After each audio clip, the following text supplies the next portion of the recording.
Hi there, this is Åsa with a new process video. Today I'm going to make one of my, you've seen these ones before. I have 2 photos or 3 photos and I'm going to make a panorama photo out of those. And I guess that I could have done this longer photo in Photoshop, but it is so much easier to just put them together the old-fashioned way with trying to just cut them at the right spot and merge them together with tape. I think you can do things simpler if that's possible, and that's totally my thing.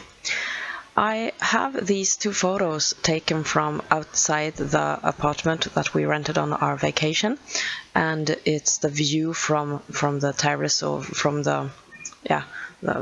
it wasn't like a porch because it was shared between all apartments on that floor, but we had like a space to sit outdoors outside the apartment, and then there was the walkway that we shared with the others.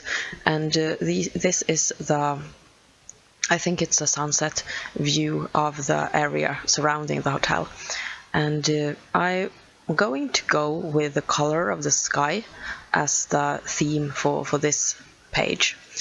So it will be all white and blue, and I really enjoy this process, and I also love the result. It became something very special that I've never done before. And the color in the sky, it sparked my idea that I would use denim as a material on this page. And I also had this page from Cocoa Vanilla, and I'm going to use a portion of the paper as a strip going through across the whole page, and that will be that floral. And then I'm going to use one of the cut apart cards from the opposite side and use that as a little embellishment card on the page right next to the photo block. And to spice up the background a bit, I'm going to use some of my new oxide colors from Tim Holtz Ranger. I just saw the other day that they are going to release a new set of colors for the oxide, and that really made me interested. I hope that I will get the opportunity to buy a couple of those. I don't have all the colors from the original series, but almost, and I just love them. They are amazing. Now I'm bringing out a piece of denim cloth, and this piece comes from an old pair of worn jeans of my daughter's, and she actually laughed when I told her that I was using her jeans on my scrapbooking page. That's hysterical, she thought. And I've cut away a part of the cloth that's from the side of the jeans, so there's the seam going from on the side of the trousers, and that's because I wanted the seam to be on the page.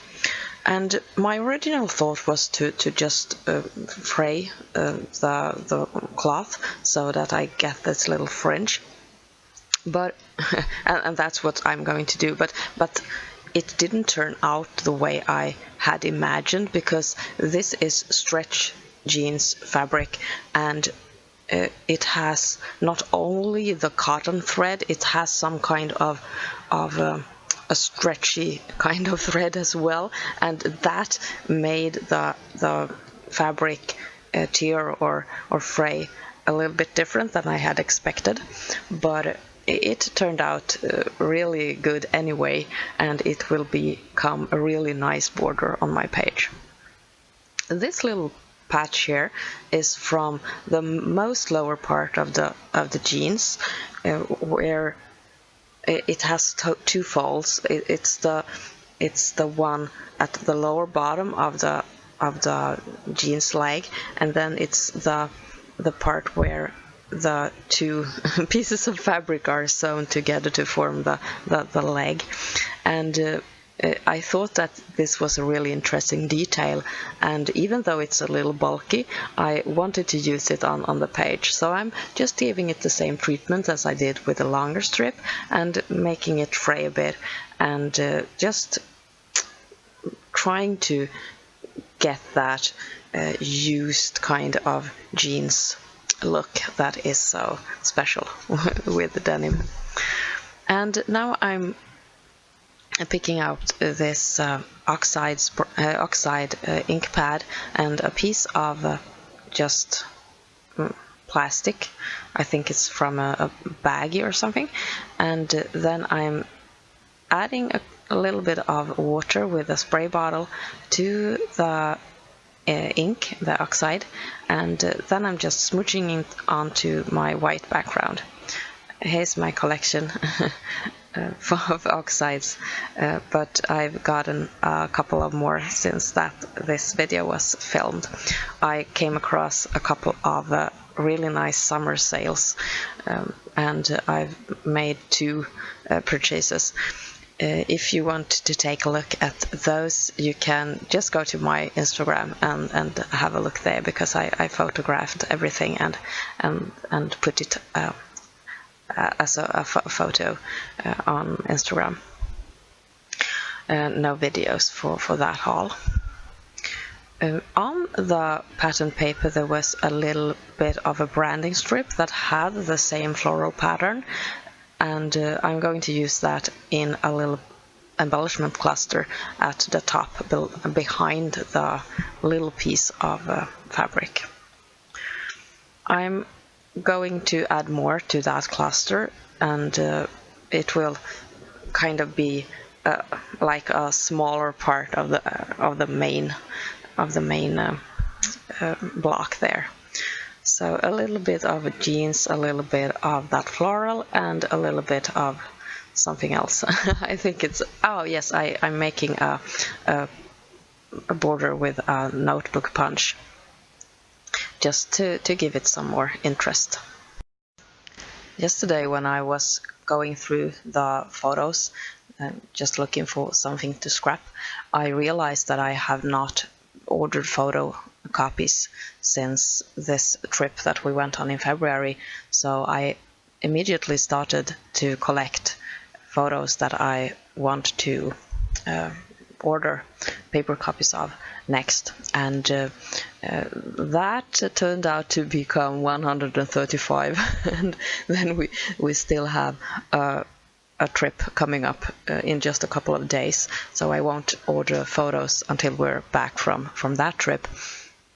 And I got a lot of inspiration for projects that I've already planned before. Sometimes or pretty often really, I plan scrapbooking projects already when I take the photos. Oh, I really need to have this photo, it will look great together with this one, and you know.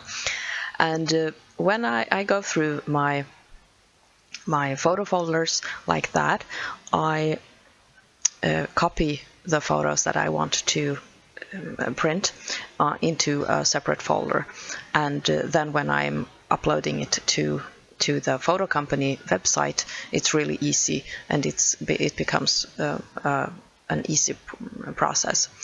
And 135 now, so that's probably like, say, 30 or 40 pages or something like that. But I never scrapbook all the photos that I print. That has probably never happened, perhaps from one event or so, but very seldom. When I order 135, I never make layouts of all of them.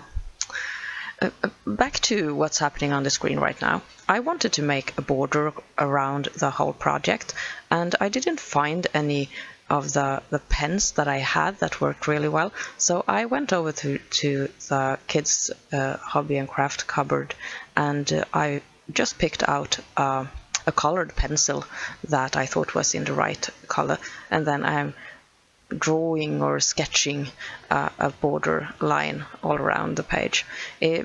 At first I thought it looked really no, not really good, but then when I got back to this page after a couple of days, it felt much better, and that little softer kind of line, it went really well together with the ink splotches from the oxide ink pads. Now I have 2 more things left to do, and the first is a title and the second is some kind of detail to the white background. I'm going to spell my title with thickest, and I'm going to add some of the thickest as embellishments as well, together with these small stars. They are beads, and the hole in the bead goes in this case parallel to the page, so you won't see that unless you twist the page a bit, so they will just look like chunky small stars in the same color as the blue in the pattern paper and the part of the card there. Now I'm playing around a bit with Google Translate again, and I'm going to spell the view from the hotel terrace or porch with these thickets, and the thickets are white with a small bluish kind of pattern on them. And I love the fact that I got to use the C there in Terraza, and I thought that was wonderful. I just love the shape of that letter. And my first idea was to spell the smaller words of this sentence with these types. They are transparent, thickest with letters on, but it didn't look very good when I got them just like these. But so instead I'm going to bring out my typewriter and I'm going to type the smaller words with that one, and that turns out a lot better. So now I'm just deciding to do that, and I have the typewriter right next to my scrapbooking desk, so it is no problem to just lift it up and put a paper in. I got this typewriter when I was in perhaps 3rd or 4th grade, and it was a trusty companion throughout my school years, and I think I had it with me until I started university, because then I felt like if I'm going to type anything, I better do that on a computer and get it printed. But before that, I wrote my letters, and I wrote lots of stories and short stories on that typewriter. And just a couple of, I think perhaps last summer, I got it with me back home from when we visited Mom during summer vacation, and I ordered a new color ribbon from a company in Germany that sold those out of eBay, and I got it and installed, and it works perfect. It's just wonderful. It even has a little bit too much color yet, so I'm looking forward to when the color band or the color tape is a little bit more dried up, because right now it's a bit too juicy. I'm using Glossy Accent to adhere those little stars. I realized that Glossy Accent is a really good adhesive, and it sticks like forever, I think. I hope it sticks forever, because it's almost like liquid concrete when you work with it. It seems very, very, very strong. so that's what I'm using. I also outlined those little word pieces there with the same blue pen, just to make them stick together. And here are the close-ups of the finished project. I'm really pleased with how it turned out, and I'm looking forward to using fabric on my layout again. Thank you so much for watching. I hope to see you soon again. Take care. This is Åsa. Bye.